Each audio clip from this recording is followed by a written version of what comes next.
Hey, this is Adam with the Adam Wines Guitar Academy. This video is continuing our series in Ride the Lightning.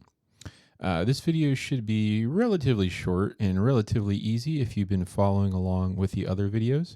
I will say you may be lost if you haven't watched the other videos, so if you look in the description, you'll see a link to the playlist for the Ride the Lightning series.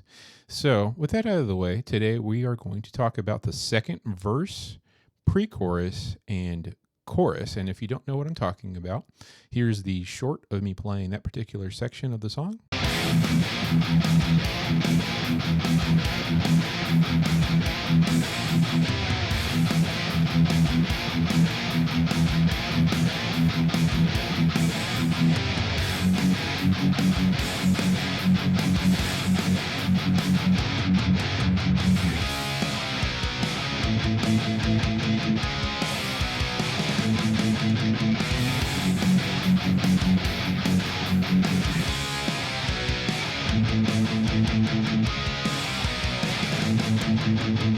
Okay, so in the previous video, if I am not mistaken, we ended with the transition riff before we get into verse 2 here.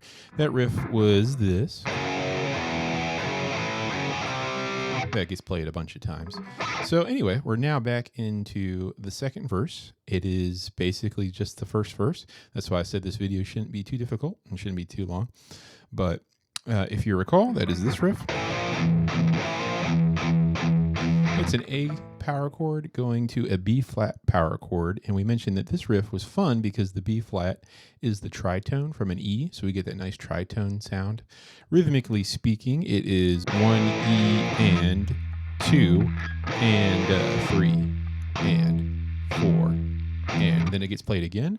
1 E and 2 and 3 and 4. And it gets played again. 1 E and 2 and 3 and 4 and then the fourth time 1 E and 2 and 3, and now on 4 and we're going to do the little power chord transition, not the transition riff, but just the transition back into the second part of this particular verse, and it is simply a C5 to a B5, and we're going to play it up here like that. Okay, and then the verse riff is simply going to get played again, and so it does the same thing. 1 E and 2 E and 3 and 4 and 1 E and 2 and 3 and 4 and 1 E and 2 and 3 and 4 and 1 E and 2 and 3 and same thing here. It's going to be the C5 to the B5. Two choices. We can play it just like we did before. Personally, that's what I do. Or you can play it up here on the A string. It's exactly the same thing. You just may find this easier because we have to get into this shape for the pre-chorus. So the pre-chorus is floating around the F sharp power chord with the extra octave up there. It doesn't get played just as a power chord. It gets played around with. So if you recall, we bar our first finger on that second fret.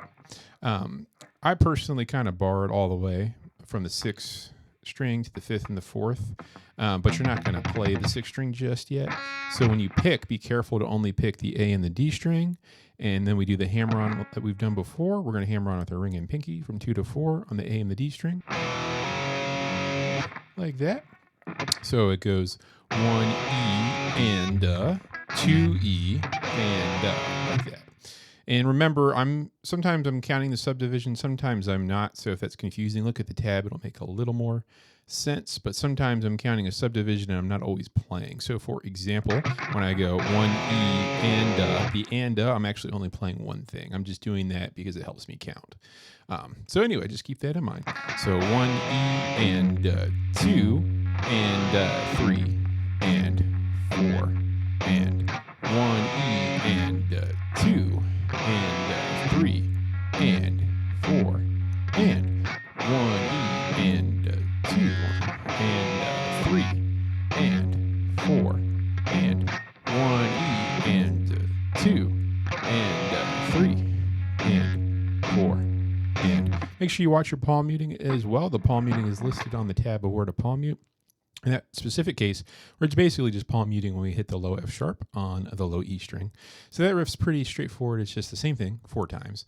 And it's just an F sharp tonal center briefly, and it's driving us towards the chorus. That's the function of this riff, music theory-wise. So now we come to the chorus once again. It is the same chorus from before. There's not really too much different here.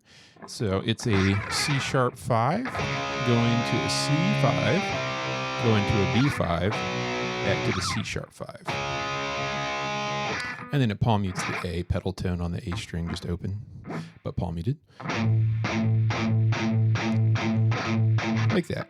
There's some ghost notes. I mentioned, though, that I personally just skip the ghost notes. I just let the note basically ring out. So if I were to count it, it goes 1, 2, and 3, 4, and like that. So once again, sometimes I'm counting and not playing anything, so be aware of that. Look at the tab if it is confusing. So anyway, 1, 2, and 3, 4, and 1, and 2, and 3, and 4, and 1, and 2, and 3, and 4, and 1, and 2, and 3. And now here on beat 4, we have the 2 to 3 hammer pull-off section here, very small section.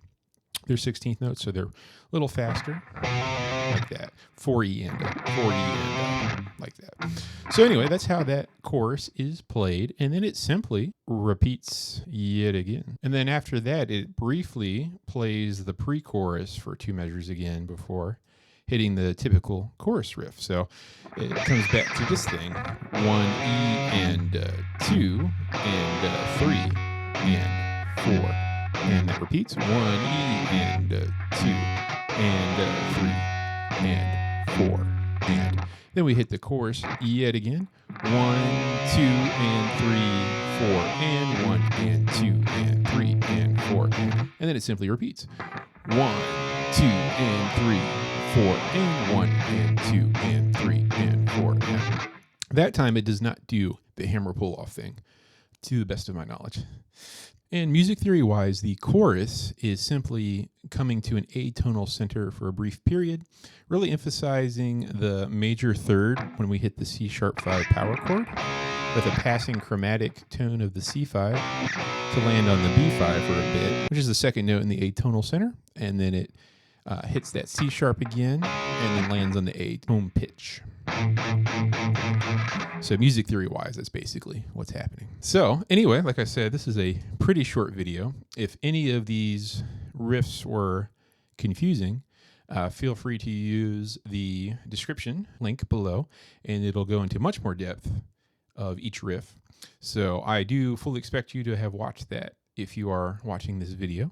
But anyway, once again, my name is Adam with the Adam Wines Guitar Academy. I am available for private Zoom lessons. If you are interested, feel free to contact me, and my contact details are in the description.